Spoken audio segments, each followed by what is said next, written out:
Good morning students. मैं coordination chapter में आज आइसोमेरिज्म इन कोऑर्डिनेशन कंपाउंड्स वाला टॉपिक शुरू कर रही हूँ। हम एनसीईआरटी के पेज नंबर 244 पर हैं। आइसोमेरिज्म की जब हम बात करते हैं तो वैसे हमारा 11th में पढ़ा हुआ है आइसोमेरिज्म। आइसोमेरिज्म से मतलब है जब मोर देन वन कंपाउंड्स ऐसे हों जिनके मॉलिक्यूलर फॉर्मूले सेम हो लेकिन उनके स्ट्रक्चरल फॉर्मूले अलग हों तो उसको हम आइसोमेरिज्म बोलते हैं। आइसोमेरिज्म यदि हम कोऑर्डिनेशन कंपाउंड्स की बात करें तो इसमें दो टाइप का आइसोमेरिज्म है। ये देखिए यहाँ पर स्टीरियो आइसोमेरिज्म और स्ट्रक्चरल आइसोमेरिज्म। स्टीरियो आइसोमेरिज्म जो स्पेस में होता है जहाँ स्ट्रक्चरल फॉर्मूला भी सेम है, मॉलिक्यूलर फॉर्मूला भी सेम है, बट स्पेस में ओरिएंटेशन अलग अलग रहता है, उसको हम बोलते हैं स्टीरियो आइसोमेरिज्म। जिसके दो टाइप्स हैं फर्दर, ज्योमेट्रिकल आइसोमेरिज्म और ऑप्टिकल आइसोमेरिज्म। इसमें से ज्योमेट्रिकल आइसोमेरिज्म आपके सिलेबस में है लेकिन ऑप्टिकल आइसोमेरिज्म अब हमारे सिलेबस से रिड्यूस हो चुका है, इसलिए हम इसको नहीं पढ़ेंगे। और इसका दूसरा टाइप है स्ट्रक्चरल आइसोमेरिज्म जिसमें लिंकेज, आयोनाइजेशन, कोऑर्डिनेशन और सॉल्वेट आइसोमेरिज्म है। तो अभी हम स्टार्ट कर रहे हैं ज्योमेट्रिकल आइसोमेरिज्म। ज्योमेट्रिकल आइसोमेरिज्म से मतलब होता है कि जब हम किसी भी सेंट्रल मेटल कैटायन की बात करें और कोऑर्डिनेशन नंबर 4 की यदि हम बात करें, कोऑर्डिनेशन नंबर 4 से मतलब हुआ कि जब हम उस पर्टिकुलर ट्रांजिशन मेटल या जो भी सेंट्रल मेटल कैटायन है उसके आसपास यदि 4 लिगेंड्स प्रेजेंट हों तो उसको हम कोऑर्डिनेशन नंबर 4 बोलेंगे, मोनोडेंटेड यदि 4 हों तो इस तरीके से जैसे ये एग्जांपल यहाँ पर हमने लिया हुआ है कोऑर्डिनेशन 4 का PtCl2NH3 होल ट्वाइस। इसमें ये हमारा जो कंपाउंड है, अब इसमें 2 लिगेंड है NH3 के और 2 लिगेंड है Cl के। अब इनका यदि स्पेस में इनकी ज्योमेट्री यदि इस तरीके से होती है कि दोनों क्लोरो सेम साइड पर हैं और दोनों अमीन ग्रुप सेम साइड पर हैं तो उसको हम बोलते हैं सिस आइसोमेरिज्म। और यदि दोनों जो सेम ग्रुप्स हैं यदि वो डायगोनली प्रेजेंट हो गए हैं तो उसको हम बोलते हैं ट्रांस आइसोमेरिज्म। तो इस तरीके से हमें ज्योमेट्रिकल आइसोमेरिज्म में ये हमने टाइप लिया है कोऑर्डिनेशन नंबर 4 का। इसमें जो क्लोरो ग्रुप है वो सेम साइड पर, इसको सिस बोल रहे हैं हम, और जब क्लोरो ग्रुप अपोजिट साइड पर चला गया तो उसको हम ट्रांस बोलेंगे। तो इस तरीके से ये हुआ है हमारा ज्योमेट्रिकल आइसोमेरिज्म जिसमें कोऑर्डिनेशन नंबर 4 का एग्जाम्पल है ये। अब इसके बाद में कोऑर्डिनेशन नंबर 6 की बात कर रहे हैं हम। कोऑर्डिनेशन नंबर 6 जहां पर हमने टाइप लिया हुआ है जिसमें 4 लिगेंड एक जैसे हैं और 2 लिगेंड एक जैसे हैं, मतलब कि COCl2NH3 होल 4। ये हमने एग्जाम्पल लिया हुआ है, ये आपका बुक का ही एग्जाम्पल है।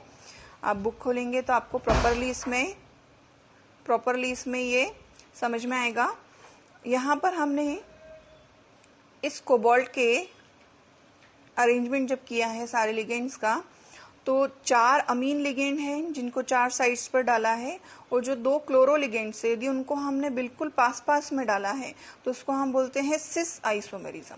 और यदि ये दोनों जो सेम ग्रुप्स हैं, क्लोरो ग्रुप्स जो 2 हैं, यदि हमने उसको डायगोनली प्रेजेंट कर दिया इस तरीके से, ये देखिए यहाँ पर, तो इसको हम बोलते हैं ट्रांस आइसोमेरिज्म। तो this is the type of MA4B2। MA4B2 से मतलब है M यानी सेंट्रल मेटल कैटायन है, A4 मतलब A टाइप का जो लिगेंड है वो 4 है और B2 मतलब B टाइप का जो लिगेंड है वो 2 है। इसको हम कोऑर्डिनेशन नंबर 6 में बात कर रहे थे जिसमें हम MA4B2 की बात करी। अब इसमें हम कोऑर्डिनेशन नंबर 6 में ही बाइडेंटेड लिगेंड देख रहे हैं। ये देखिए यहाँ पर आइसोमेरिज्म सिस और ट्रांस आइसोमेरिज्म है जिसमें एग्जाम्पल हमने लिया है COCl2En होल ट्वाइस, जिसमें क्लोरो ग्रुप है हमारा मोनोडेंटेड लिगेंड और जो En ग्रुप है इथिलीन डायमीन ग्रुप ये हमारा है बाइडेंटेड लिगेंड जो कितने लगे हैं 4।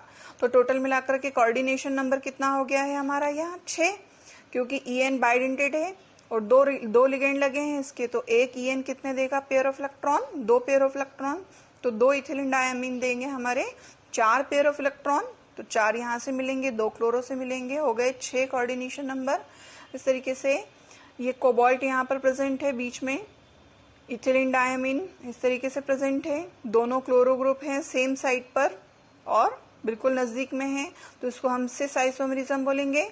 और यदि ये दोनों क्लोरो ग्रुप अपोजिट साइड पर चलेगा इस तरीके से, तो इसको हम ट्रांस आइसोमेरिज्म बोलेंगे। तो ये हमारा हुआ है मोर देन वन। जब हमारी आइडेंटिसिटी प्रेजेंट है लिगेंड में, तो उसमें किस तरीके से सिस और ट्रांस हम बताएंगे।